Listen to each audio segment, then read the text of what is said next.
All right, we are back once again, blockchain generation. Hey, I missed you guys yesterday. Yesterday was just, those days, it was one of those. It was one of those days. And I don't need to say any more, probably, right? It was a good day, but I just was running all over the place and actually have been recording other videos on alongside these, and I'm trying to launch a couple of different things at the same time, which may not be the smartest thing in the world, but you know what? I see this as my year of being able to, uh, I don't know, I don't want to say give back like it makes it some righteous thing, but to be able to kind of give back, for lack of better terms, a lot of what I've learned.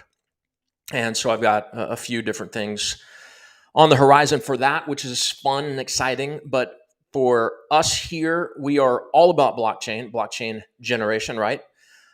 So for today, let's go kick some pigs, right? If you look at the camera guy loves our pig. Look at that guy. The camera guy loves to go right in on the pig. Did you see the pig, guys? I mean, if that's not, if that doesn't represent us, the blockchain generation, I don't know what does.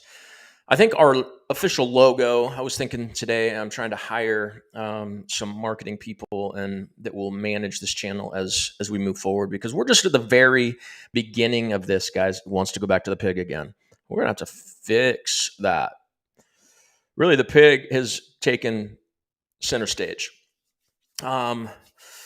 I don't even know what I was saying. Anyways, we're needing to get onto something today, and it's something that is essential that you are going to need.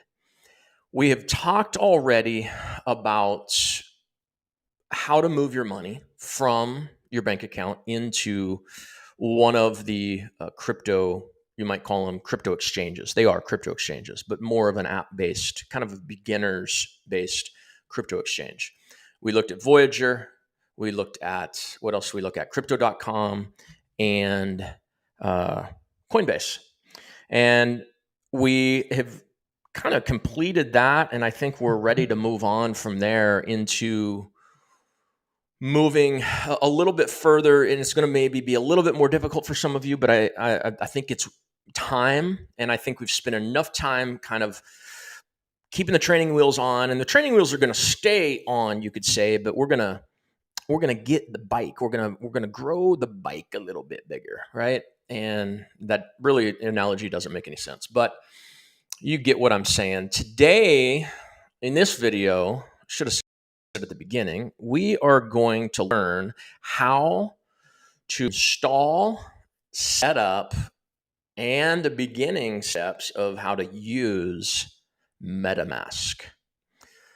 Metamask, you might say, what is that? Well, Metamask is the beginning ingredient that you will need to begin trading at the DEX level, at the decentralized level.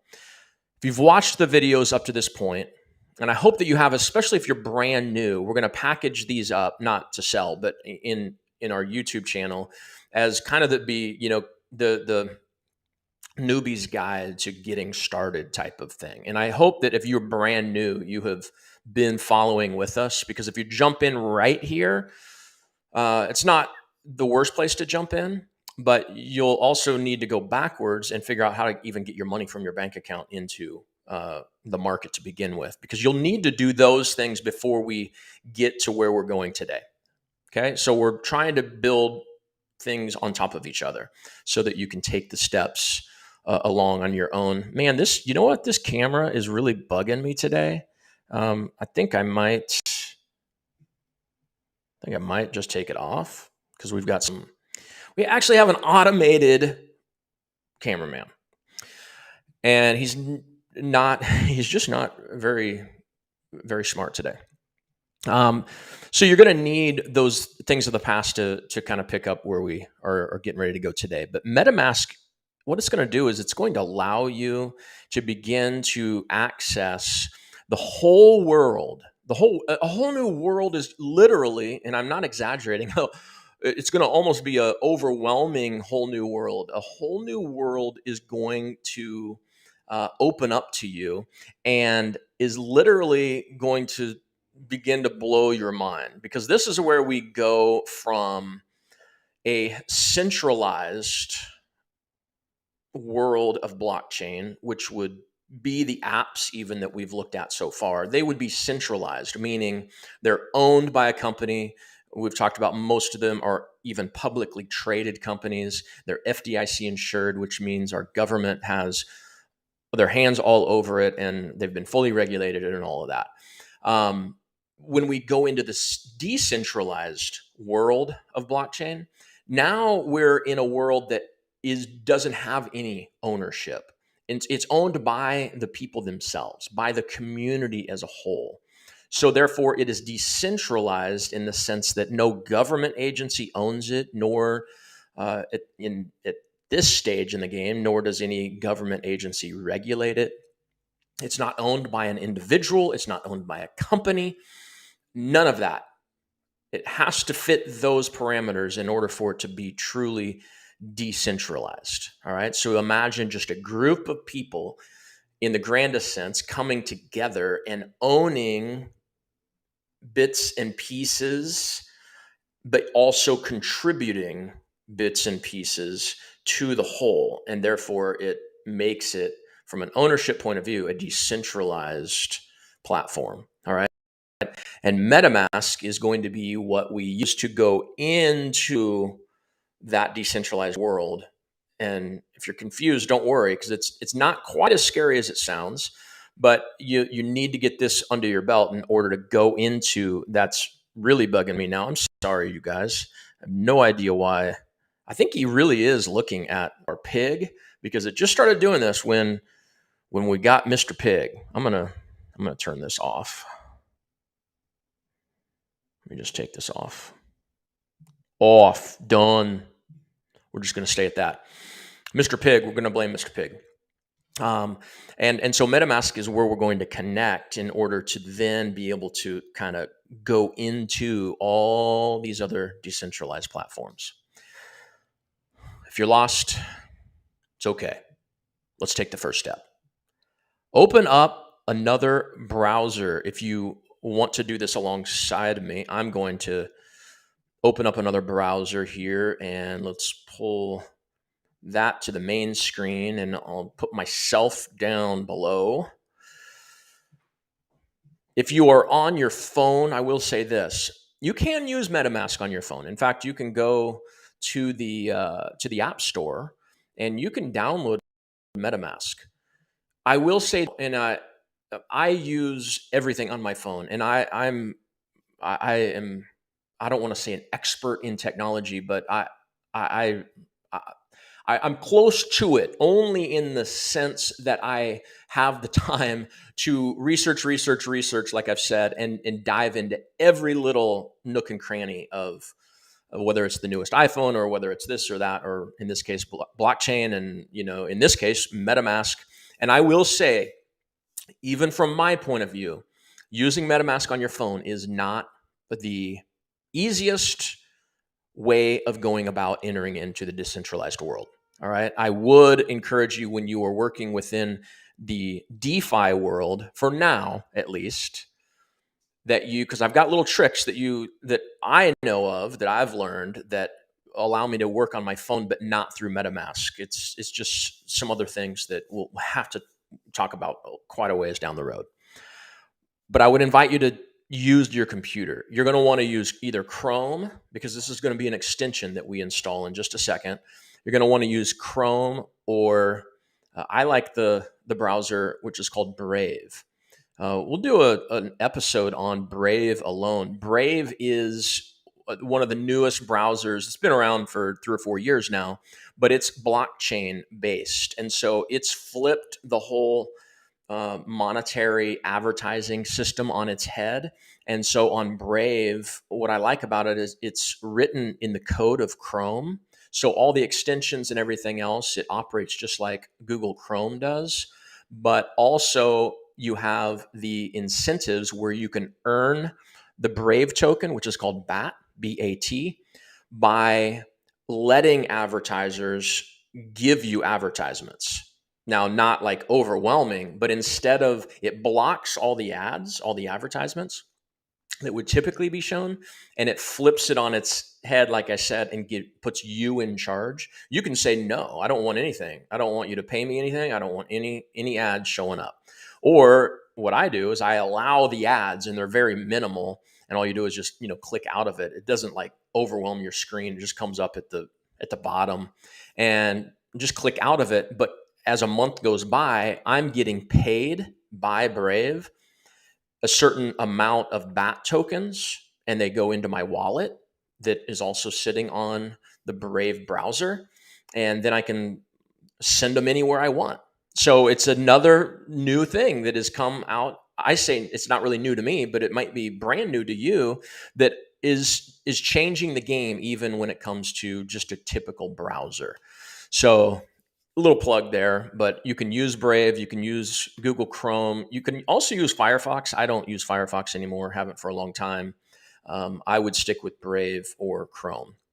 So go ahead and pull one of those up. I'll give you 1 second if you're trying to get your computer, or you can just pause this and go grab your computer. You can see on my screen the beautiful Google. We all know of this wonderful homepage, right? And when you get to this, I want you to go right up here to this little, looks like a puzzle piece. You see that?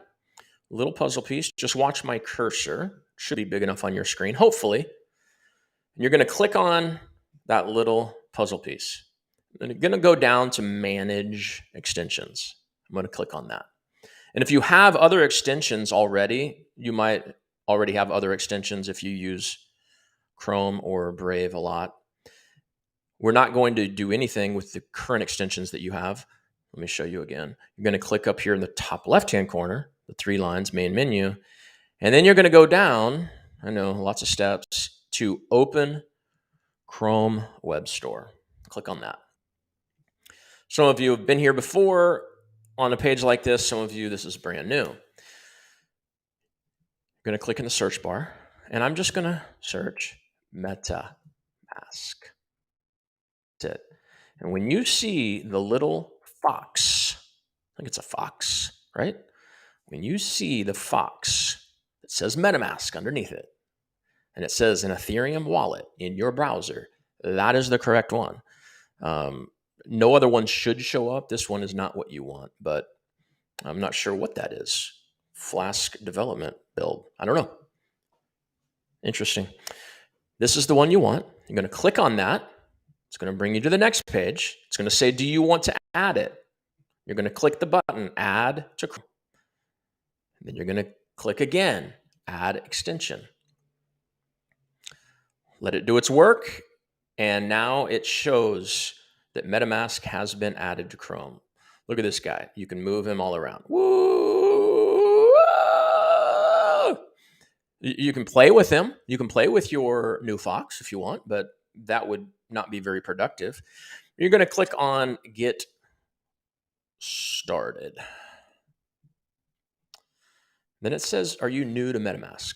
Well, I'm not new to MetaMask, but since I'm wanting to walk you through this whole process, I'm going to go ahead and act like I'm brand new, okay? So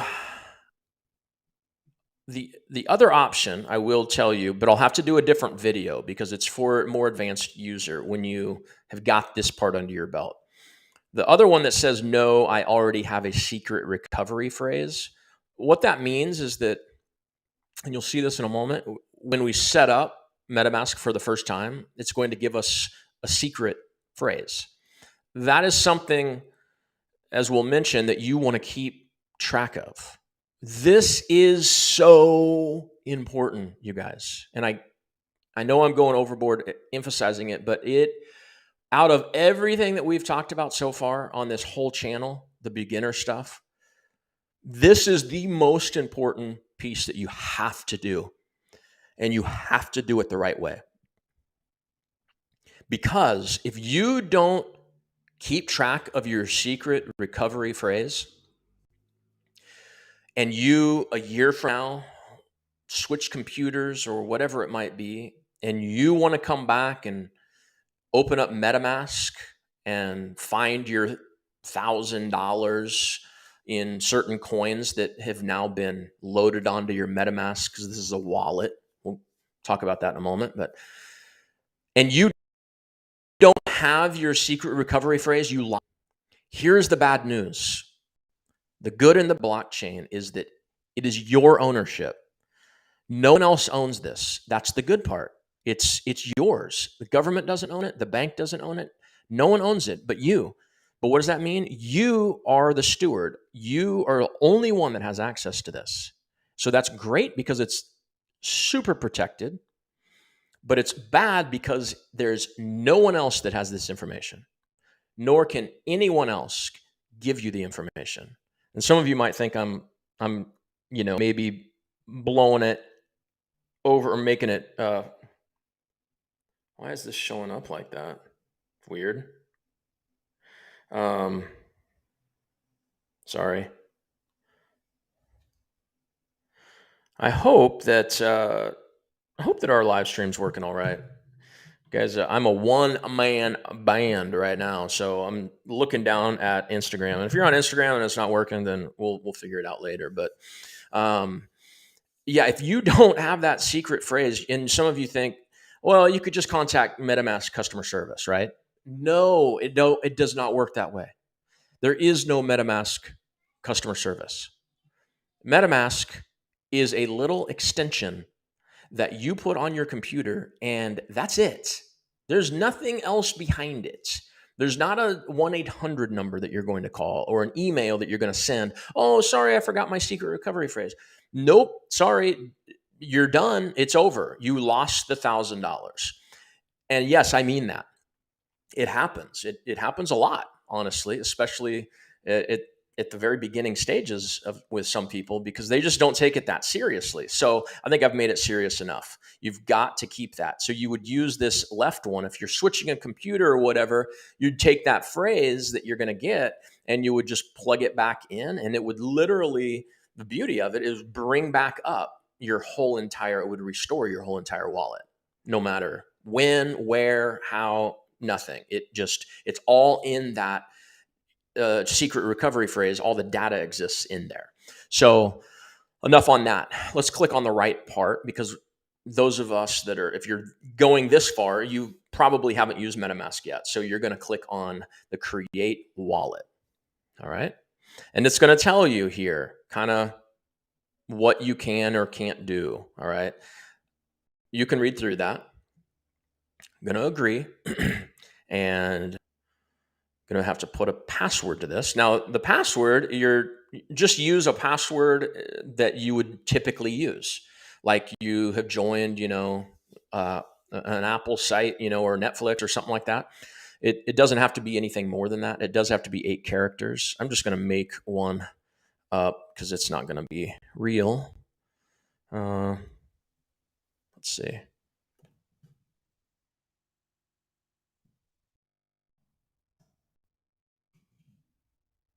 Okay, and then type the same thing.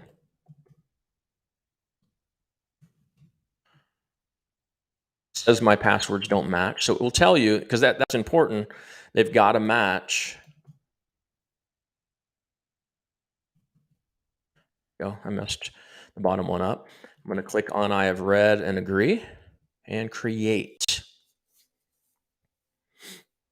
Now they go through this on this page, the importance of what I just emphasized to you, your secret recovery phrase. It's a 12-word phrase.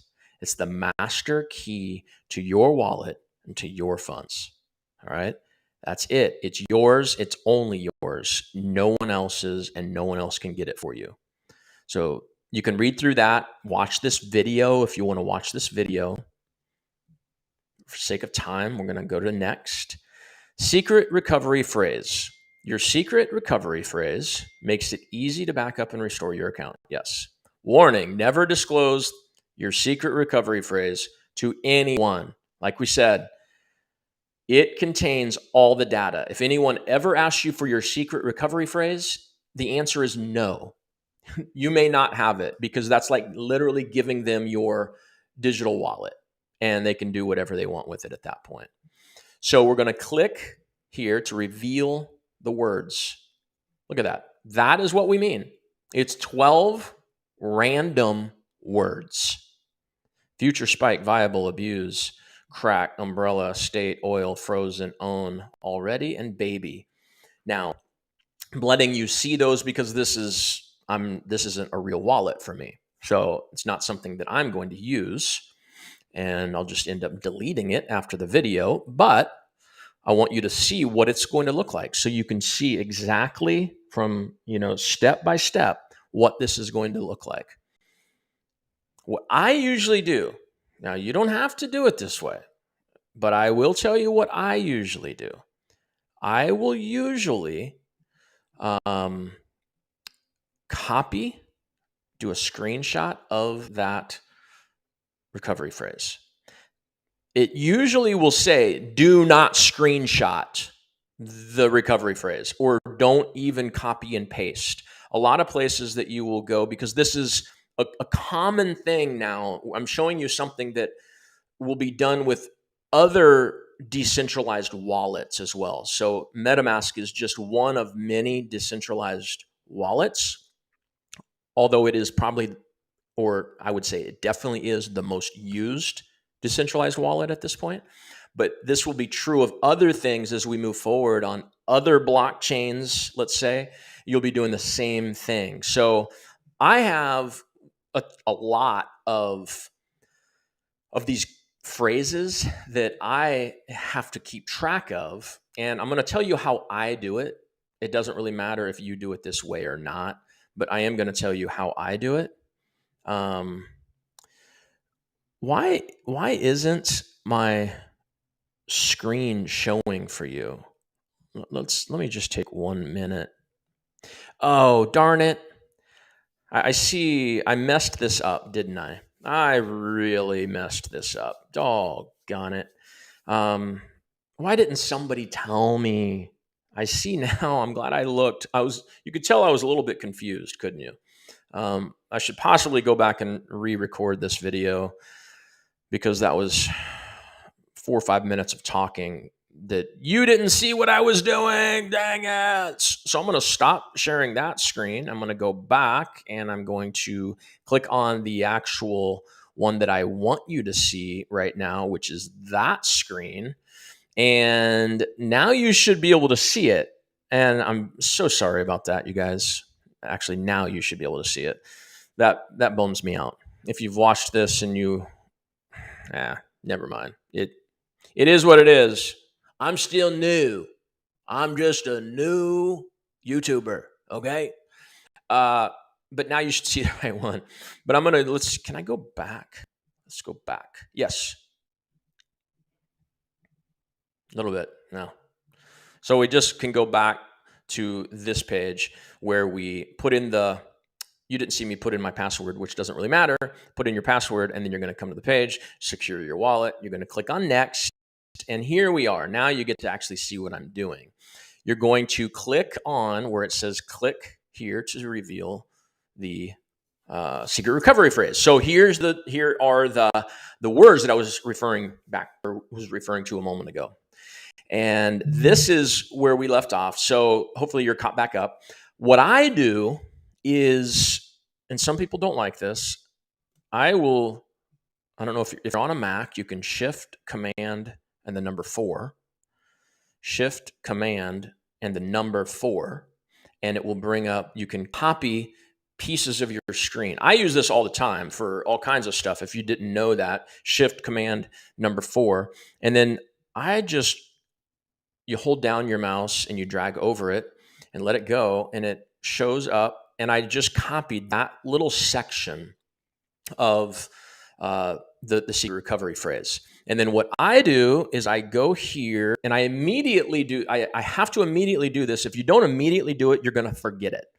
And I click the print button, go up to file, click print, and you're going to see a print screen come up. I don't know if you can see that on your screen right now or not, but that's okay. It's going to bring up your traditional print screen, and then you're going to print that out. That's what I do.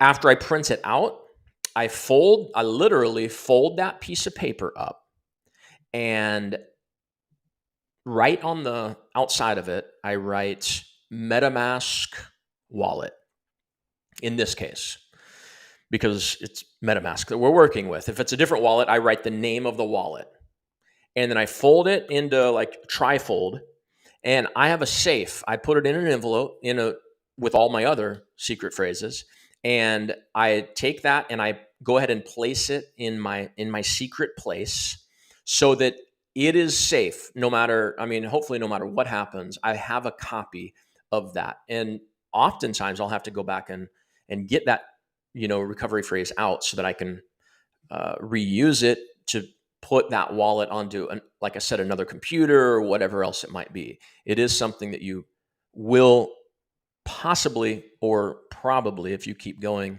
with your blockchain journey, you'll probably end up using again. So click next.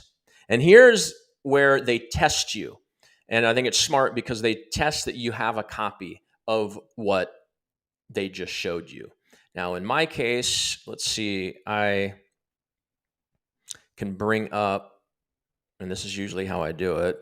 I don't think you're going to see this part because I'm bringing up another little screen, but I basically bring up what I just copied, right? Because it's sitting on my desktop in my computer, and I have that in front of me, and then I fill in the order. It says, please select each phrase in order to make sure it is correct. So for me, it's that.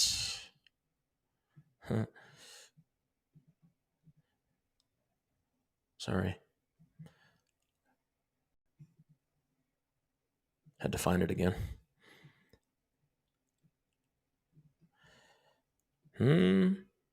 If you're doing this, then you'll be doing the same thing.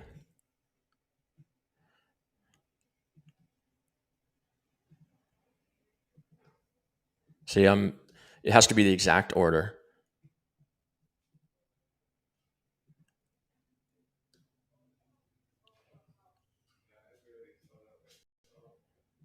Okay, there's mine. And I'm going to push confirm. Congratulations, you passed the test. Yes. And here they give you some tips on storing it safely. We've talked about that. All done. Brings up what's new. You can read that and mess around with it, but I didn't read it. I don't know what's new. And if there is something new, then either I probably already figured it out or we'll just figure it out later. But that's not our focus right now. Now on your screen, you will see this. MetaMask. Right here, you'll see Ethereum mainnet. And what that means is that you're connected now to the Ethereum blockchain. All right. We're going to do a lesson or kind of a teaching session on how to visualize what these blockchains even are, because I want you to, a lot of people that I talk to have a hard time picturing in their head these blockchains that we're referencing back to so many times. And Ethereum is the most common blockchain that you've possibly already heard of. But in this case, all you need to know is that it immediately, you don't have to do anything extra. It immediately connects you to the Ethereum mainnet or to the Ethereum blockchain. All right. Right here is your account number one, which just by default, it's your first account. And underneath it is your wallet address. I'm taking this slow, I know, because I want it to be thorough for those of you that have never done this before. See that underneath there? And then I can go over here to these three dots. Usually what I do, but this is just kind of a fun one for me, or I'm not going to use it. Click contact details. And I click the little pencil here, And I don't like it just to say account one. We'll call it ETH, which stands for Ethereum main wallet. Something like, you can call it Jumbo Shrimp wallet. It doesn't really matter. And then you're going to click on this little check mark, and then you can see it changed. So let's do that again. 3 dots, but now it's going to show, sorry about that.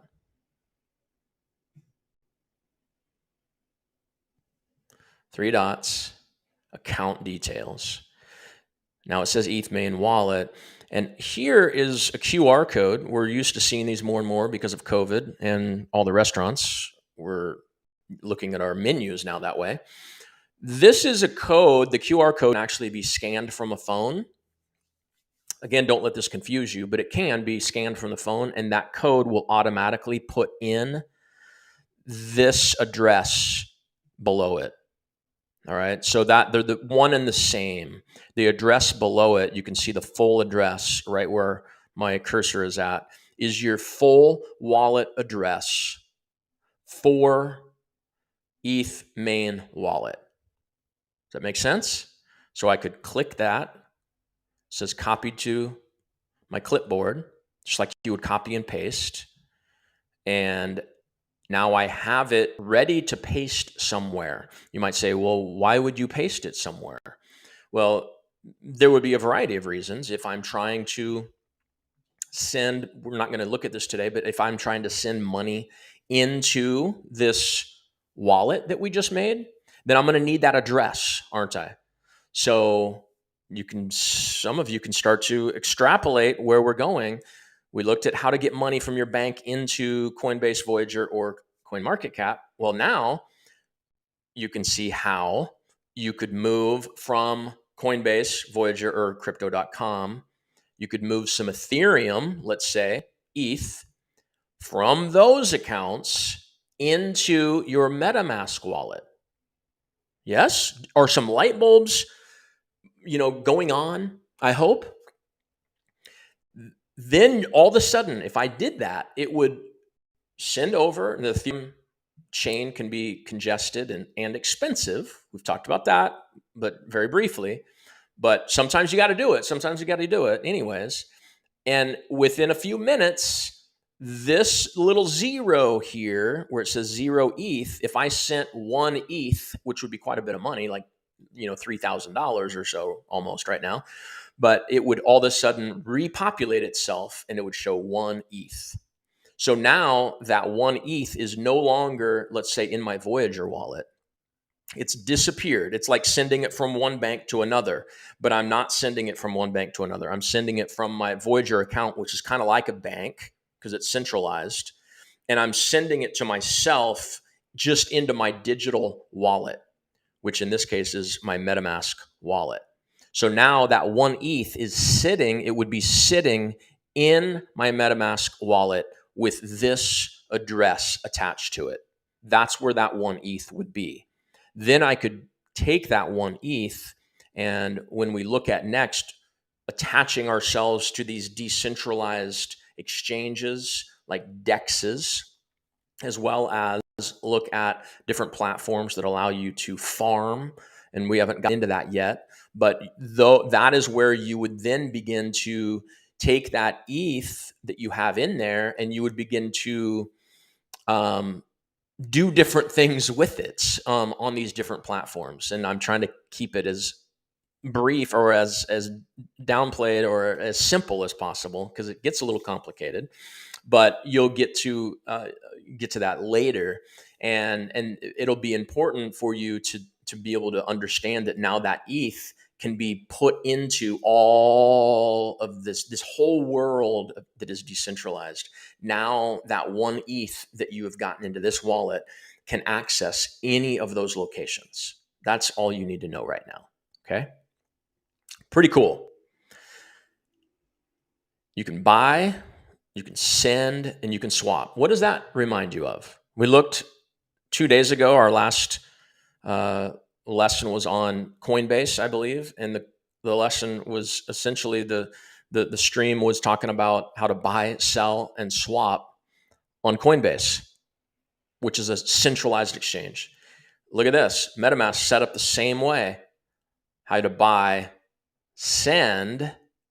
So buy and sell would be under one button. Send, where you would send it out from this wallet out.